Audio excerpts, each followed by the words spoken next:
And now we're on to the fifth question.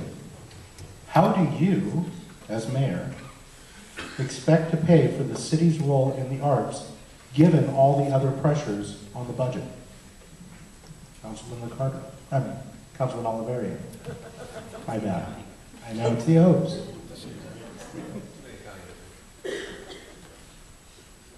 I think you could say it about anything, right? I mean, look at our libraries that are open 3.5 days a week. You'd like them open up 7 days. You know, there's all these challenges that comes to the budget. And I think what we have under the mayor, which we didn't have before, was we had more of a community budget process where we actually had a survey, call residents at home, because not everyone shows up to a meeting, and ask them where they thought the budget priority should be. Second, we have the meeting where we invite neighborhood associations and community activists together to come to hear about what are the trade-offs. And finally, we do a budget meeting in every district where we get more input. I think, again, this is a challenge for the arts community because we as elected officials will be challenged. We all want to be liked. We're all elected officials. We don't want to go in a room where everyone gives us a sour face.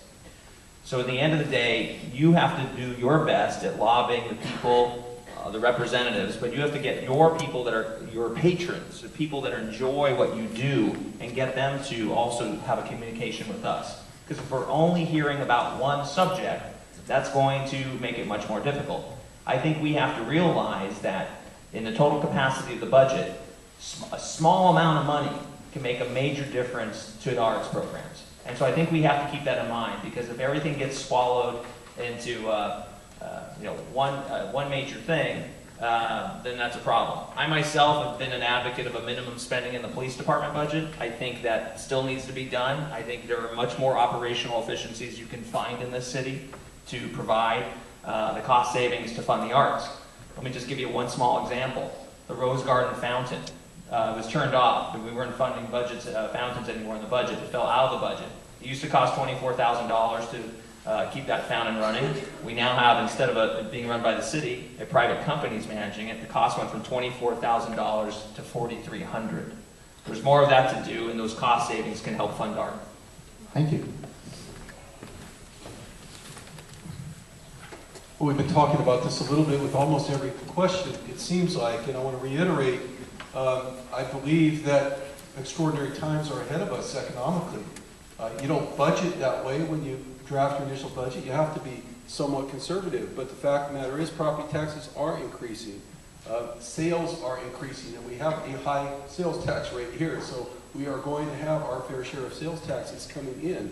I'm standing for mayor because I stand for a city that works for everybody and works for everybody within the city. It's got to be workable for everybody, and that includes the arts community. And so, yes, absolutely, the first thing that needs to come back in this community is public safety. I've been campaigning on that this entire campaign. And we have to watch the fiscal bottom line. We have to continue doing that. The current mayor identified that problem very, very accurately. I don't agree with his approach, but he identified the problem of fiscal restraint very, very accurately. But we also have to do is we have to make sure that we have a dedicated workforce, whether it's cops, whether it's OCA, whether it's firefighters, that feel rewarded, feel wanted, feel supported, and we have to find the money to support those folks. We also have to make sure that we meet what I call the third bottom line, and that's our customer. That's all of you and all of the rest of the folks in this community, including young people, that deserve a full program and availability of arts in this community. So what I stand for is balance. We'll balance the budget. I've done that for 21 years. We don't run deficits in local government. We take what we have, and part of our job is to distribute it as appropriately and proportionately as possible, given all the priorities. You have my commitment that the arts community will get its fair share. Thank you. You're going to channel Connie Martinez a little bit on this. I think if our cultural landscape really depends on public dollars, we're in big problems. We're in big trouble. What we really need to do is grow an audience, because that's going to sustain our cultural landscape far more than what comes from City Hall. And I've worked very hard to bring people into downtown, because I know that is often an urban audience that is quite often the primary patrons, the primary audience for many of the arts.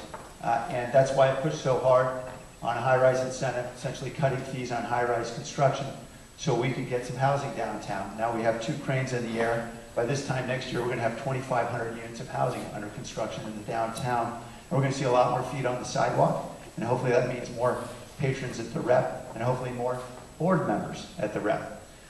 So clearly we need to grow an urban audience that appreciates and cultivates the arts.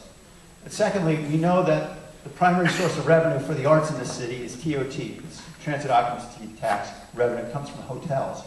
And so I've been pushing to do everything we can to get hotels out of the ground because we know it's the money we need. So the good news is we've got a hotel that's about to break ground downtown in a few weeks as a result of this incentive that I pushed hard for. And we are now seeing significant revenue growth in TOT. You saw 30% growth just last year because obviously we're in good times.